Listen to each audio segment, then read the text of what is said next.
အားလုံးပဲမင်္ဂလာပါဒီနေ့ကျွန်တော်ကတော့မြန်မာ Nation လေးရဲ့ပွဲကြီးပွဲကောင်းတစ်ပွဲဖြစ်တဲ့ရန်ကုန် United နဲ့ရှမ်း United ရဲ့ပွဲကိုကိုယ်တိုင်တွားရောက်အားပေးမှာပေါ့နော်ရှင်ပြိုင်မဲ့ကွင်းကတော့လှိုင်မြို့နယ်မှာရှိတဲ့ YUSC မြခင်တို့အားကစားကွင်းမှာပဲဖြစ်ပါတယ်မပရိုဖက်ရှင်နယ်လိဂ်ကိုအပြင်မှာခုကကျွန်တော်ကပထမဆုံးတွားကြည့်မှာဖြစ်တဲ့အတွက်ကြောင့်ဘလို့ရင်ကုန်စိတ်လှုပ်ရှားစရာကောင်းတဲ့အခိုက်အတန့်တွေကိုပေးစွမ်းမလဲဆိုတော့စောင့်ကြည့်ရမယ်ပေါ့နော်ကျွန်တော်လည်းနောက်ကျရင်ထိုင်ကုန်မရမှာဆိုတာနဲ့ပွဲမစခင်2နာရီလောက်အလိုမှာခရီးကတွားရောက်ပြီးတော့ထိုင်ကုန်နေရာကိုတွားပြီးဥခဲ့တယ်အင်ရှင်ရန်ကုန် United အတင်းကလည်းသူရဲ့ပရိသတ်တွေကိုလက်မှတ်အခမဲ့နဲ့ကြီးခွင့်ပေးထားတာပေါ့နော်ကျွန်တော်တို့လည်းရောက်တာနဲ့ထိုင်ကုန်ရဲ့2တန်းမြောက်မှာပဲရွေးပြီးတော့ထိုင်လိုက်တယ်ပေါ့နော်ပွဲကြီးပွဲကောင်းတစ်ပွဲဖြစ်တာနဲ့ညီအင်ရှင်ရန်ကုန် United ပရိသတ်တွေရောအဲ့တဲ့ရှမ်း United ပရိသတ်တွေကလည်းတခဲနဲ့လာရောက်အားပေးတာကိုလည်းမြင်တွေ့ရတယ်မြန်မာ Professional League ပွဲဒီမှာတော့စံချိန်တင်ပရိသတ်ရေးအတွက်လည်းဖြစ်နိုင်တော့တယ်ပေါ့နော်ဒီပွဲကအဲ့ဒီလိုနဲ့ပွဲမစခင်နှစ်ဖက်တင်းသားတွေရဲ့တွေးပူလေးကျင်ကန်ဆင်းနေတဲ့ပုံရိပ်တွေဖြစ်ပါတယ်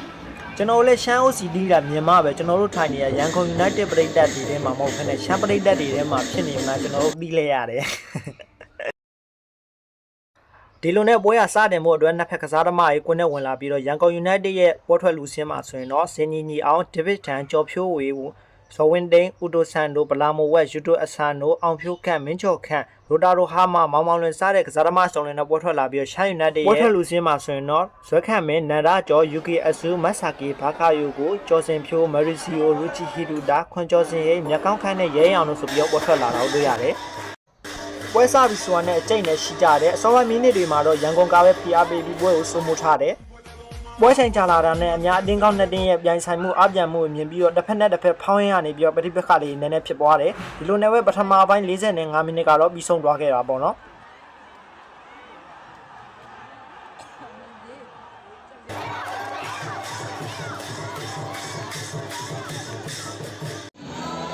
ပထမပိုင်းပြီးဆုံးသွားတဲ့အချိန်မှာတော့ကျွန်တော်ဘေးကညီမလေးတွေကနေပြီးတော့အကိုကဘာပဋိတက်လဲညီမလေးတို့ရှမ်းအောင်ပဲအားပေးတော့ဆိုပြီးကျွန်တော်ကိုစီးအောင်ပါလေရောဗျာ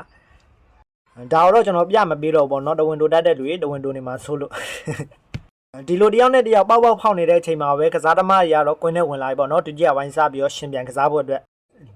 ဒုတိယပိုင်းအစမှာတော့အဲ့တဲ့ရှမ်းတင်ကရန်ကုန်တင်းကိုအစောပိုင်းမိနစ်တွေမှာတော့ဖိအားပေးကစားလာတော့တွေ့ရတယ်ကျွန်တော်လည်းဒီ time ကြီးကအားမရဘူးပေါ့နော်အားမရနဲ့ရှက်အမတွေနဲ့အပြန်မတက်ရပြီးအားပေးတယ်ဘလုံးမလိုက်ရင်မလိုက်မတဲ့လို့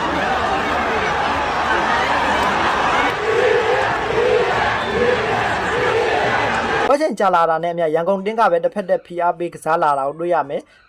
ရန်ကုန်ကကြတော့ဂိုးလိုတယ်ဂိုးလိုတဲ့အတွက်ကြောင့်ရှမ်းဘက်ကိုတိုက်တယ်ရှမ်းကလည်းတီတီငိမ့်ငိမ့်နဲ့ရန်ကုန်ရဲ့တိုက်စစ်ကိုတုံ့ပြန်နိုင်တယ်ဒီနှစ်တင်းလုံးကပထမပိုင်းလိုပဲသူကဒီကွင်းလေမှာအပြစ်များတယ်အဲ့လိုနဲ့ပဲကျွန်တော်တို့ဒီရန်ကုန် United တိုက်စစ်ဆင်တဲ့အချိန်မှာပဲဒီမွန်ဂူဘောလုံးဆွဲပေးလာတဲ့မွန်ဂူရဲမင်းတူကဖြတ်ထုတ်မှုနည်းနည်းကြမ်းတမ်းတယ်ပေါ့နော်ကြမ်းတမ်းတဲ့အချိန်မှာနှစ်ဖက်ကစားသမားတွေကတော့အငင်းပွားကြတယ်အတင်းကောင်းနှစ်တင်းဖြစ်တဲ့အညီတစ်ဖက်နဲ့တစ်ဖက်အားပြိုင်ကြရင်နဲ့အနှဲငယ်ပုတ်တိုက်မှုလေးတော့နည်းနည်းရှိခဲ့တယ်ပေါ့နော်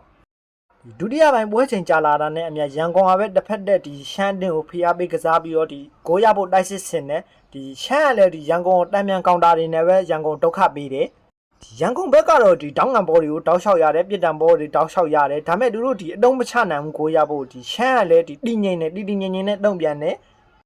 ရန်ကုန် United ကလည်းသူတို့လိုချင်တဲ့ကိုရဖို့စူးစမ်းရင်းနဲ့မှာဒုတိယပိုင်း45မိနစ်ကတော့ပြီးဆုံးသွားချိန်မှာတော့တစ်ဖက်နဲ့တစ်ဖက်ကတော့ပွဲစဉ်18ကိုတရင်နဲ့အဆုံးတက်ရင်မြန်မာ Nation လေးရဲ့ဘစ်မတ်တပွဲကြီးပွဲကောင်းတပွဲကတော့တွင်ကိုတွေမမြင်ရဘဲနဲ့တော့ပြီးဆုံးသွားခဲ့ပါတယ်ပေါ့နော်